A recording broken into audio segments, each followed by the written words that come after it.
Vamos a resolver el ejercicio 5 de la serie 4.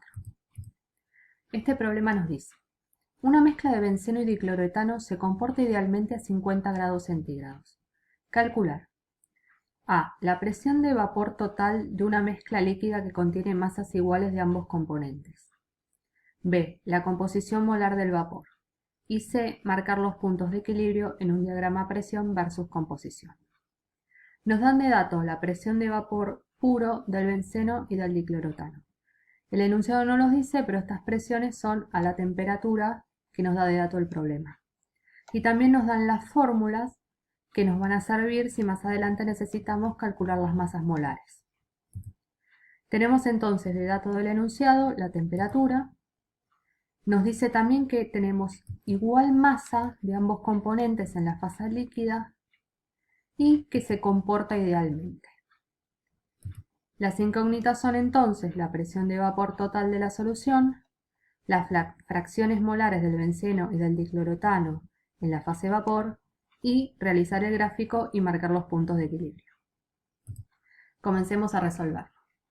El ítem A nos dice que nos pregunta que la presión de vapor total de una mezcla líquida que contiene masas iguales de ambos componentes.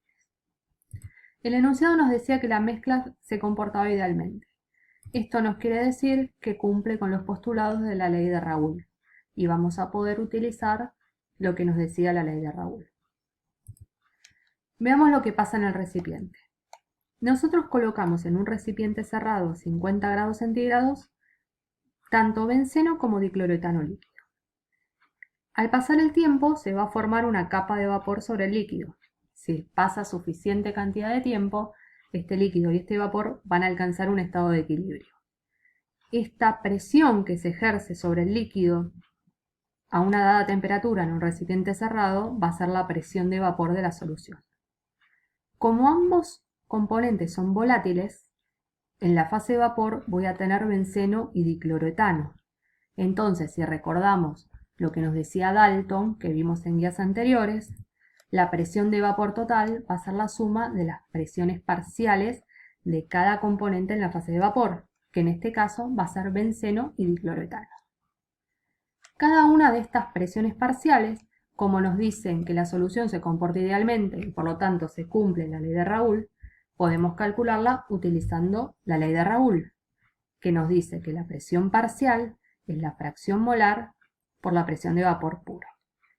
Planteamos esto para cada componente, reemplazamos en la ecuación de Dalton y obtenemos la ecuación que nos da la presión de vapor total en función de las fracciones molares y la presión de vapor de los componentes puros que tenemos de dato. Es importante recordar que en esta ecuación usamos fracciones molares de líquido, no de vapor. Entonces, estas presiones son datos, pero las fracciones molares no las tenemos. Vamos a calcularlas. Vamos a plantearlo para el benceno. Planteamos la definición de fracción molar, que nos dice que es los moles de benceno en la fase líquida sobre los moles totales de la fase líquida. Los moles totales serán la suma de los moles de benceno más los moles de dicloroetano en la fase líquida. Como no tenemos de dato los moles, pero sí nos dan un dato sobre la masa, utilizamos la definición de masa molar y despejamos número de moles, que es la masa dividido la masa molar. Hacemos esto para cada componente y reemplazamos. Como el enunciado nos decía que las masas eran iguales en el líquido, esta masa de benceno es igual a la masa de dicloroetano y se pueden cancelar. Operando matemáticamente llegamos a esta expresión, que nos vincula la fracción molar de benceno con las masas molares de cada componente. Como sabemos la fórmula, que nos la daba el enunciado, podemos calcular sus valores. Reemplazamos esto en la ecuación, resolvemos y obtenemos la fracción molar de benceno. Podemos hacer lo mismo para el dicloroetano o podemos plantear que la suma de las fracciones molares da 1. Si hacemos esto, como sabemos la de benceno, despejamos la de dicloroetano y obtenemos la fracción molar de dicloroetano. Ahora tenemos todos los datos que necesitamos para calcular la presión de vapor en la mezcla. planteamos otra vez la ecuación que obtuvimos antes, reemplazamos los datos y obtenemos a la temperatura que nos da el enunciado, que es 50 grados centígrados, la presión de vapor total de la mezcla, que es la respuesta al ítem A. Algo a tener en cuenta acá y que nos va a servir para chequear si el resultado es coherente, es que si yo tuviera, por ejemplo, la fracción molar del benceno 1, que quiere decir que tengo solamente benceno, no tengo nada de dicloroetano, este término se va y lo que me queda es que la presión de vapor total es la presión del vapor del benceno puro, que sería 268 milímetros de mercurio. Si hacemos lo mismo para el dicloroetano, obtenemos que la presión de vapor total va a ser la del dicloroetano puro. Esto nos quiere decir que estos son los extremos. Por lo tanto, para fracciones molares intermedias de benceno y dicloroetano, vamos a obtener valores de presión de vapor total que son intermedios a estos valores. Por lo tanto, si obtenemos un valor mayor al número más grande de presión de vapor dato o más chico que el valor más chico de presión de vapor dato, esos resultados van a ser erróneos. Fíjense que en este caso nos dio un valor que está entre el valor máximo y el valor más chico. Por lo tanto, es un valor coherente. Ahora pasemos al ítem B, que nos pide la composición molar del vapor. Planteamos otra vez para el benceno, es indistinto igual plantearlo para el dicloroetano. Planteamos la definición de fracción molar, que la vamos a simbolizar con la letra I. Esto es el número de moles de benceno en la fase vapor sobre el número de moles totales en la fase vapor. Vamos a suponer que estos vapores se comportan idealmente y vamos a utilizar la ecuación de los gases ideales.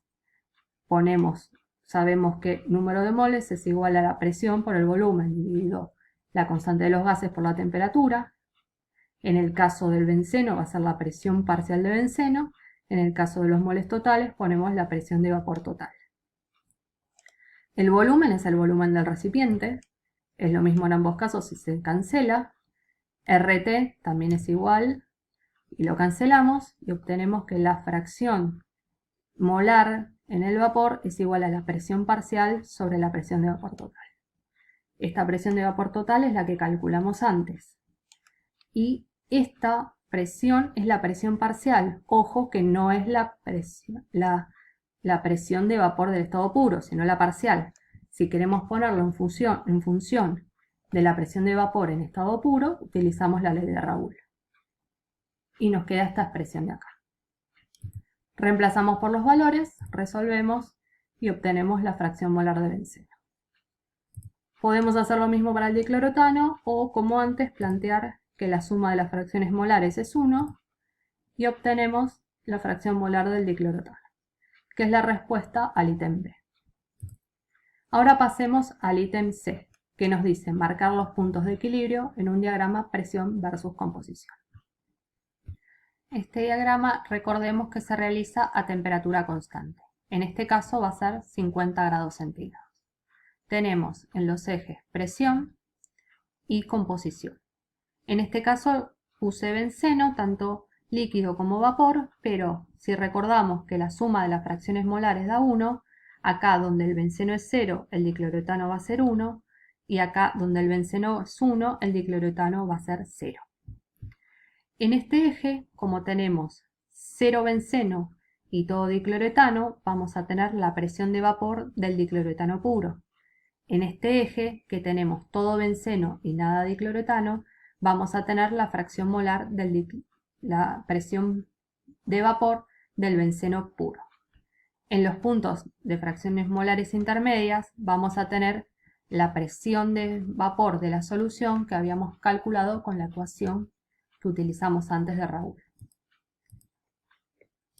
que es esta verde de acá. La llamamos de líquido porque la presión está calculada utilizando valores de fracciones molares de líquido.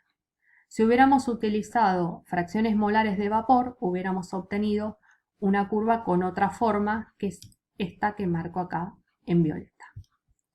Por encima de la curva verde tenemos la fase líquida, por debajo de la violeta tenemos la vapor y en el medio tenemos el equilibrio líquido-vapor. Entonces, si marcamos en el eje las fracciones molares de líquido que obtuvimos antes, vamos hasta la recta verde, que es la de Raoul, la que nos da la presión total en función de datos de líquido, y obtenemos la presión de vapor total de la solución. Si hubiéramos utilizado valores de vapor, hubiéramos obtenido el valor dado por la curva violeta. Por eso, si nos movemos horizontalmente hacia la curva violeta y bajamos, obtenemos las fracciones molares de vapor en el equilibrio. Y con eso terminamos el ejercicio 5.